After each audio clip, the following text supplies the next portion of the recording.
Night అయితే అన్నం కలిపి పాలు పోసి కొంచెం పెరుగు అయితే వేసాను. మంచిగా గడ్డ లెక్క అయింది. అందులోనే ఒక ఉల్లిగడ్డ, ఒక పచ్చిమిరపకాయ గడ్డ లెక్క అయింది మంచిగా.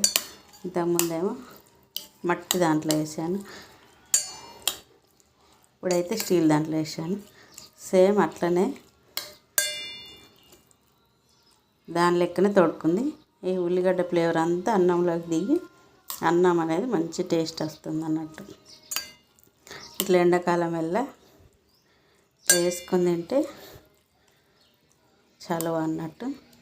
అయితే నైటే కలిపేటప్పుడే ఉప్పు వేసాను కొంచెం.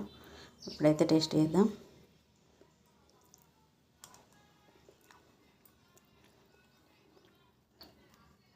ఉల్లిగడ్డ ఫ్లేవర్ అంతా దీంట్లోకి మంచిగా అన్నంలోకి మంచిగా ఉంది టేస్ట్.